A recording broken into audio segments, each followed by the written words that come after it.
councilwomen, all right?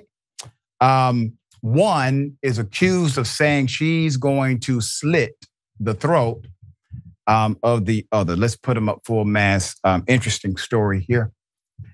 According to a news report, Yonkers, New York Councilwoman and Democratic Majority Leader Tasha Diaz on the left has been accused by one of her colleagues of repeatedly making menacing remarks and creating an extremely hostile workplace in a complaint filed last week with city officials.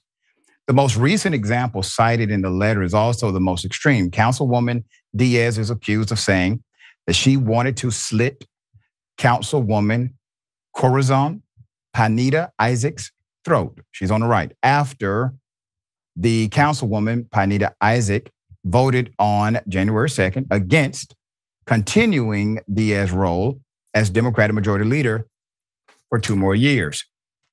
So it is a political dynamic. So Pineda-Isaac, who also voted against elevating Diaz to the leadership role in 2022, explained before casting the same vote this month in a recorded city meeting that little had changed in her misgivings about Diaz's fitness for the job. Quote, "I'd hoped that in that time I could be proven wrong," she said.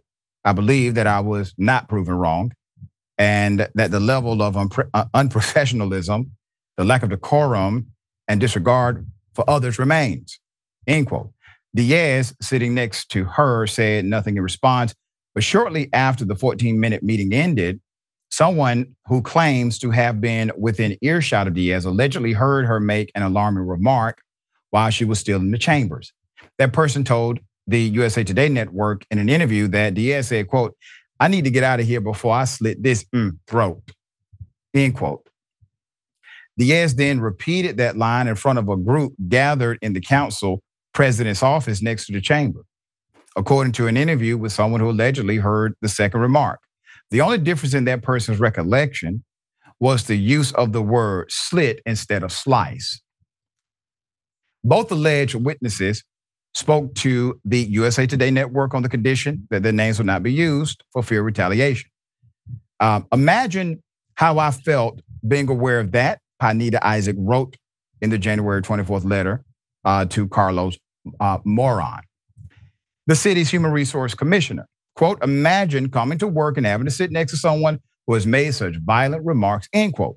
So in a statement to the USA Today network on Tuesday, Diaz apologized for using exaggerated words while rebuking Pineda-Isaac for what she said was a retaliatory complaint that had no merit and would waste city resources and taxpayer money. She did not deny the description of what she said. There's more. Quote, "In politics and while fighting for residents of my district, I often speak hyperbolically, as I am very passionate for fighting for the people." I'm sorry. I was trying to keep a straight face, but Councilwoman, you cannot go around saying I'm going to slit a B-word's throat because they voted contrary to what you wanted. You can't do that, Councilwoman. I understand. You're passionate, we get that. All right. But your own colleagues are afraid to go on the news and tell the truth because they feel like you probably gonna want to slit their throat. All right, so she said, let me get the quote out. She said, "In politics and while fighting for the residents of my district, I often speak hyperbolically as I am very passionate for fighting for the people of my district." Diaz said in her response, "Language taken out of context does not give the full picture and is mainly used as metaphors. If language used has ever offended anyone, I apologize." Diaz also claimed Pineda-Isaac was acting out of sour grapes because no fellow council members supported her bid for mayor. So Christina Gilmartin, a spokesperson for Mayor Spano in the city government, told USA Today network that while the council is a separate branch of government, the administration takes this matter seriously and planned to meet with Pineda-Isaac to discuss her concerns. Pineda-Isaac's letter described 3 earlier occasions in which Diaz allegedly disparaged or spoke violently about her to others, including a conversation with an aide in which she said she would slap the taste out of Pineda-Isaac's mouth. Pineda-Isaac said in an interview that she decided to report Diaz after hearing about the throat-slitting remark because it was, quote, the straw that broke the camel's back, end quote. Jackson, thoughts, man? Yeah, I mean that you can't go around making threats like that to people.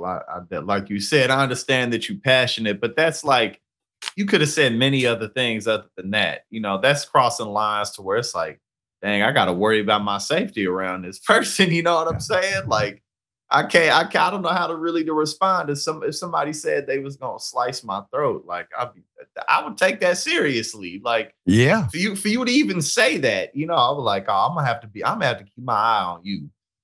So yeah, and now that's I think it was something that she could have easily avoided. But I guess I appreciate her passion. But that's not how we go about making the change we need. You can't just be slicing people up when you get upset, you know. Yeah. So Yeah. Yeah.